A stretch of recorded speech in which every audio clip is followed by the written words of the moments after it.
So you should know history repeats itself over and over and over, and I've done it over and over and over, so it should be no question why an NFL franchise should pick me. You think I'm worried about what critics say or what people got to say? You know who my dad is? They hated on him too. So it's like it's almost normal. Without people hating, it's not normal for us.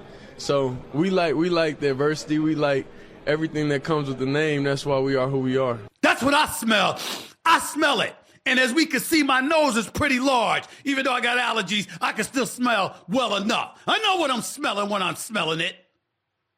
Shedeur Sanders, 5th round pick. Really? Stephen A. Smith show in the house. Let's roll.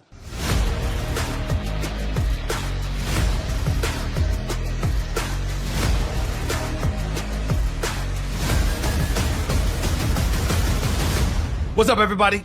Welcome to the special edition of the Stephen A. Smith Show, coming at you over the digital airways of YouTube and, of course, iHeartRadio. I'm getting right into it because I'm off on this particular Saturday, but I had to make sure I let my thoughts be known, okay? Because we're going to get started with the story that made headlines all over, all the sports networks overnight, and then some. And that was the NFL draft and the precipitous slide of quarterback Shedeur Sanders, son of primetime Deion Sanders, who many considered the second best quarterback in January. Sanders was just picked by the Cleveland Browns as the 144th selection of the 5th round overall. Shedeur wasn't drafted in round 1 on Thursday. He wasn't drafted on Friday during rounds 2 and 3, and teams passed on him again earlier this afternoon in round 4. So here's a look at all the quarterbacks that have been taken so far. Cam Ward went number 1 overall to Tennessee. Then the Giants picked Jackson Dart with the 25th overall pick, a pick they moved up to get, by the way. They moved up to get that pick. Round 2 began last night, and the first quarterback taken was Tyler Shuck, who went to the New Orleans Saints with the 40th overall pick. Then in round 3 to Seattle, the Seahawks took Jalen Milroe from Alabama with the 92nd overall pick. And then 2 picks later, the Cleveland Browns selected Dillon Gabriel with the 94th overall pick in the 3rd round, and there were no more quarterbacks taken on Friday. So those are the 5 quarterbacks that went ahead of Shedeur Sanders. And before I give you my feelings on this, I want to show you the 5 quarterbacks the Browns now have on their roster. The quarterback room now includes Joe Flacco, Kenny Pickett, the aforementioned Dillon Gabriel, Deshaun Watson, who is injured with his Achilles tear, and, of course, now Shedeur Sanders. Ladies and gentlemen,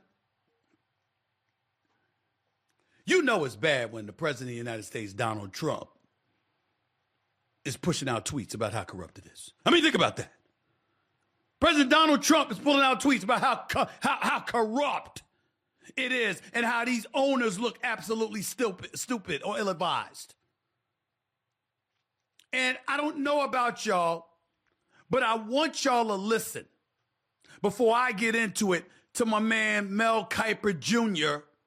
of ESPN, who is going off about Shedeur Sanders being snubbed because he had Sanders as arguably the best quarterback in this draft. Listen to what this man had to say. The NFL has been clueless for 50 years when it comes to evaluating quarterback. Clueless. No idea what they're doing in terms of evaluating quarterback. That's proof. There's proof of that. They say we know exactly what we're talking about with quarterback. They don't. You heard what he had to say. Let me tell you something right now. This is some bullshit. And I'm going to tell you why. I'm going to say that while in the same breath conceding and acknowledging that Shedeur Sanders is not blameless here. Primetime Deion Sanders is not blameless here.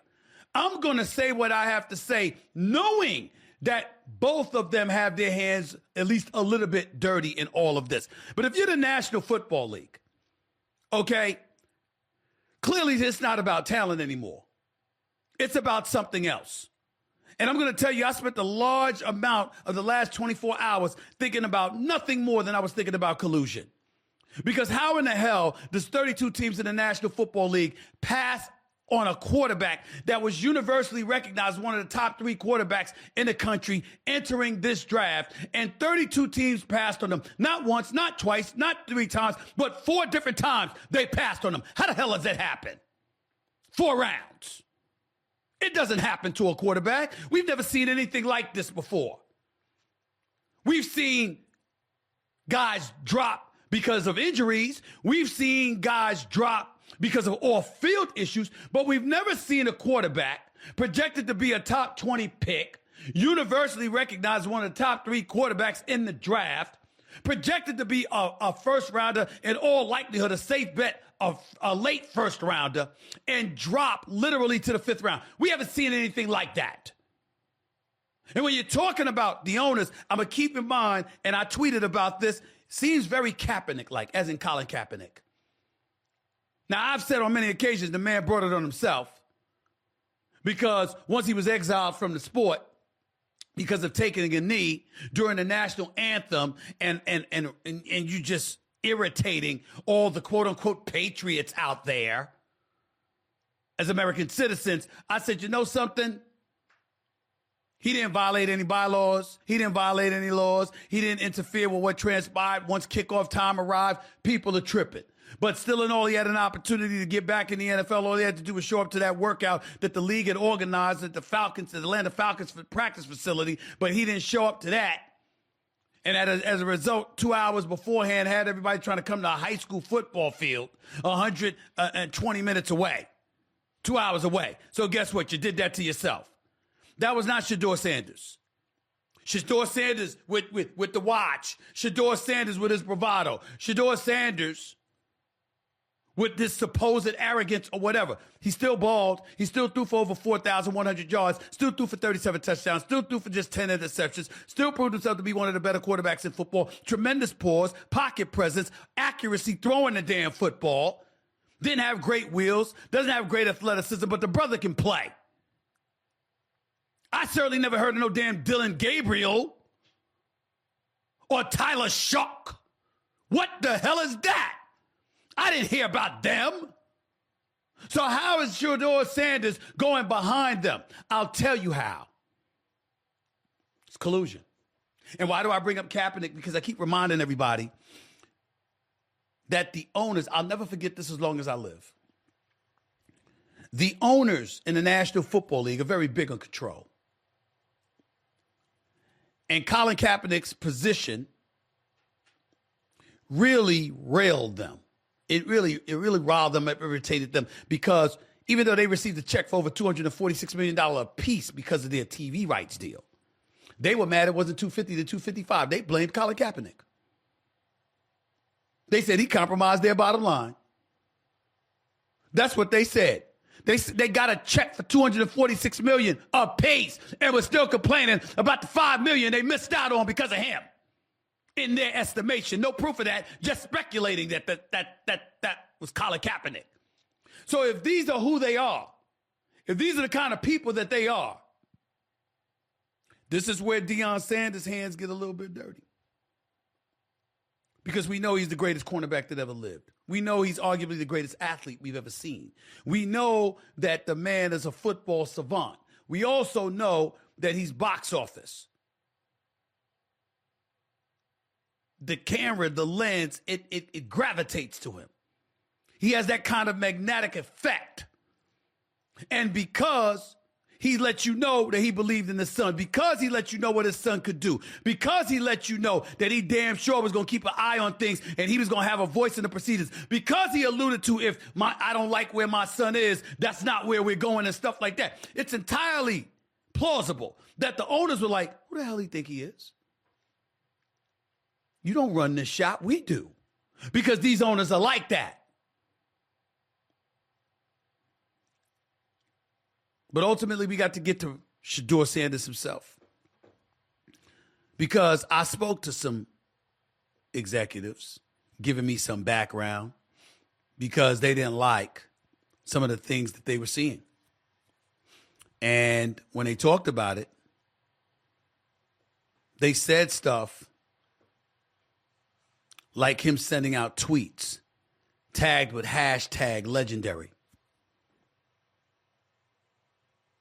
They talked about him appearing to have more of an interest in his own brand and that he thinks about that more than he thinks about the team or the league. They talked about if he was more buttoned up and all about ball and team as opposed to himself, he would have fallen no later than number 21 in the draft to the Pittsburgh Steelers. Instead, he fell to 144, and they call it a minimum of a $30 million mistake. That's what they said. They also pointed out how it was the perfect year to come out in the quarterback class because it's the lightest, weakest quarterback class in a long time. So a late 1 pick could easily turn into a top 10 because of position and need. But that didn't happen with him because of his bravado, his brand, his swagger, etc.